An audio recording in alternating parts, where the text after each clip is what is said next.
Hey everybody, welcome back to JustJets. In this video, I want to give you my 10 takeaways from the Jets 2019-20 season. Starting with the statistics for the season, if we look at the Jets offense and we look at their points, their yards, their passing yards, and their rushing yards, the Jets finished in the bottom of the league. If we look at their points, averaging 17.2 yards a game, which ranks 31st. Yards, they averaged 273, which is ranked 31st in the NFL. Passing yards, 194.4, which is ranked 29th in the league.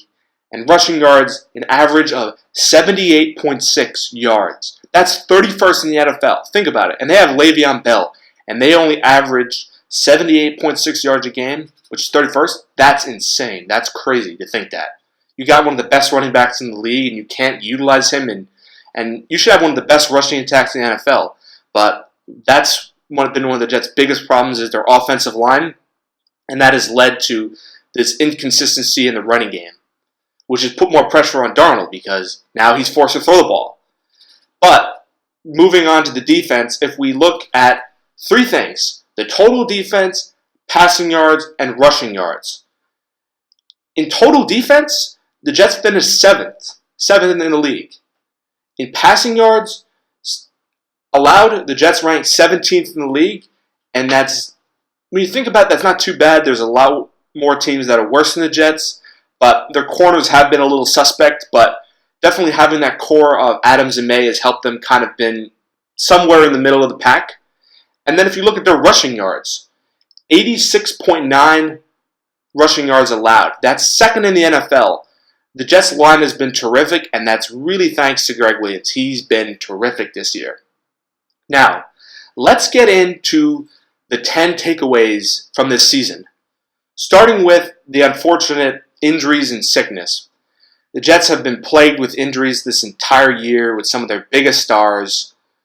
You know, they had Adams was injured for a portion. C.J. Mosley pretty much out the entire year.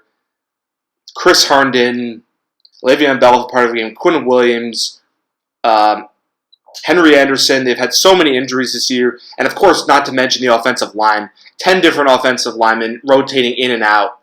And that's really hurt the Jets this season in the offense. And Sam Darnold, mono, of course, out 4 weeks. I mean, that's crazy. That thing with the mono is still an absolute mystery, and I don't think we're going to know what happened, but that really hurt the Jets. And, you know, you think about it, like that set the tone for the entire season.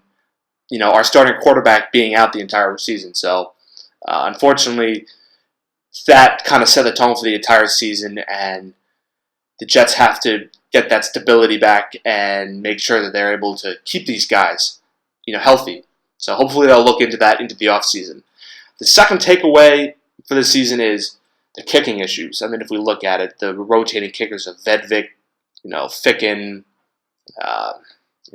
just all the different kickers they brought in. It's been some irrelevant names. You know, Ficken kind of helped a little bit, but he's still been really inconsistent. Vedvik, I mean, we all know what happened with the first game of the season, him missing the field goal, which led the Jets losing the first game against the Bills. So that's something the Jets really are going to have to work on this offseason if they want to be a competitive team in 2020. The third takeaway is I've really been impressed with Gregg Williams and his ability to work with this defense. You know, he's dealt with a lot of different injuries on the line and corners, and just the way he was able to get production out of the defense is pretty remarkable. This guy definitely deserves to stay here long term, and I hope that will be the case. And credit to Gregg Williams. Great dude. I think he could even be a potential head coach here if Gase doesn't cut out. I think he's definitely a long-term piece for this New York Jets team. Another takeaway is I think Gase really mismanaged Bell and Darnold, if you think about it. You know, he made excuses that he didn't want Bell because of the whole contract situation, and, you know, he tried to prove that he doesn't need Bell by, you know, using Bilal Powell and, you know, other running backs. It's ridiculous. You know, a good head coach would get the best out of his players. He really mismanaged the situation. He didn't use Bell in the backfield. He didn't use him in screens, and he didn't play to his strength. And he didn't let him pass a wide receiver. The guy's 6'1". He's practically in over 200 pounds, so he can definitely play the wide receiver position. So shame on Adam Gase for not using Bell properly, and let's hope that he learns from that mistake and builds the offensive line better. And so Bell can be the running back that we all expect him to be, one of the best running backs in all of the NFL. And in terms of Darnold, I don't know what Adam Gase did. He just became too pass happy, and I think what it really took was, this is how you know that Adam Gase did a bad job. Because Darnold had to specifically go up to him and say, hey, Adam Gase, this isn't really working right. We need to change X, Y, and Z. And it seemed like once that happened, Darnold was playing a lot better. But it just seems like Adam Gase put Darnold in a lot of bad positions, and, I think he should have utilized, Darnold's strength is the mid to short range pass, but it seemed like, they didn't really do that as much, and, I think Darnold definitely benefits from kind of set plays. It seems like once he has to kind of go off script or do his own thing, he doesn't really seem to do as well. That's why those first drives, it's clicking. He goes right. They had all those opening drives in the game. He seemed to do really well, but after that, the offense kind of fell a little bit. So I think they need to implement more of the set plays, and I think Darnold, when he has that structure, he seems to do much better. So I think that's where Gase should try to implement for the offseason game plan and for the next season. Another thing is the offense in general is still light years behind the defense. The defense obviously has gotten a lot more production than the offense, and the offense itself just has not been there. Whether it's the offensive line or not taking advantage of the mismatches on offense. Whether it's not getting the ball to Crowder enough or Anderson or using Bell correctly. It's just there's been mismanagement on the offense. This has been going on for a long, long time. It's always something with the Jets. If one thing doesn't work, the defense plays really well, the offense doesn't play well. If the offense plays well, the defense doesn't play well, and so on. But it's been like that for a long time, so they got to figure out how to get the offense to play better and play up to its potential, which will be on Joe Douglas to hopefully bring this unit up and match the defense in some way. So hopefully they have a more complete team. Another thing is Quinnen Williams. He's had a really disappointing stint. The invisible man. This guy just did not show up. I don't know what it is, whether his technique or just being injured, but he showed a little bit towards the end of the season, but definitely not the season I was hoping he would have. I was expecting him to be a Rookie of the Year candidate, and this guy was, touted coming out as the next Aaron Donald, but he just hasn't really shown that this year. So I think he needs to go back to the drawing board, look at some film, and hopefully that will help him going forward, and hopefully he'll play much better in his sophomore year. What can I say? Jamal Adams, he completely balled out this year. The guy is an absolute animal. All-pro, Pro Bowler, always in the mix in terms of defensive plays. The guy is a natural-born leader. I was really annoyed when all those trade rumors were going around to the Dallas. This guy deserves to be here long-term. The guy is a beast. And what can you say about Jamal Adams? This guy is a cornerstone player, and it would be so typical Jets if they traded him away this offseason. So Jets, do not make that mistake. You got to sign this guy long-term. This guy needs to be a Jet for life. Another thing is, this is not the season for Darnold we were all hoping for in his second year. I think we were expecting him to have a jump like Josh Allen had. He just did not. I think some of the things you definitely can blame on the offensive line issues and some mismanagement with Adam Gase, but there's been some mechanical issues that he really needs to work on, and I go into more detail on that in my Darnold video. If you guys haven't seen that, make sure you go check it out. I'll leave it in the link in the description. But yeah, Darnold needs to go back to the drawing board, work with Jordan Palmer, the quarterback guru.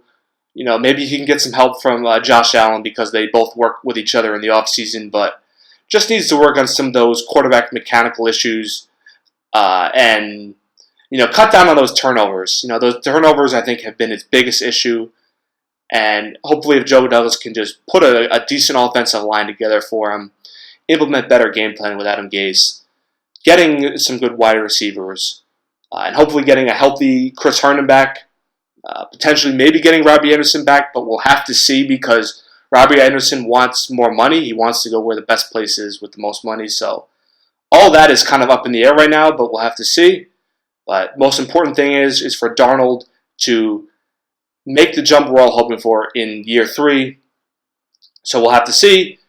And the last 2 things are the Jets had a very strong finish. If you think about it, the way this entire season played out, starting 1-7, I think we all thought this is it. This team is done.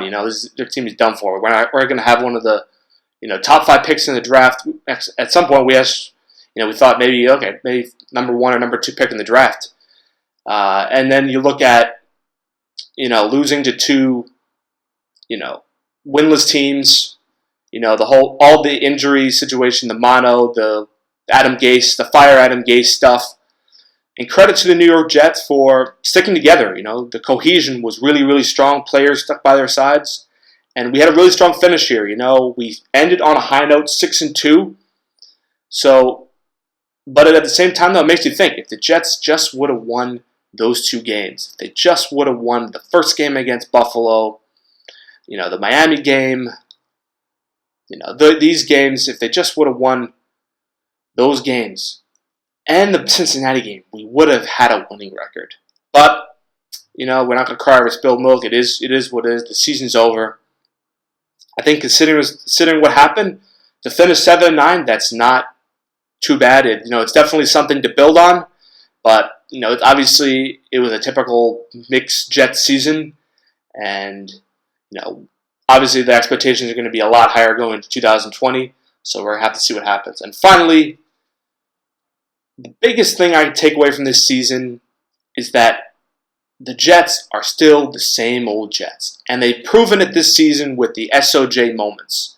And the SOJ moments, I think the biggest one was definitely blowing that 16-point lead in the second half to Buffalo. That was just typical Jets fashion.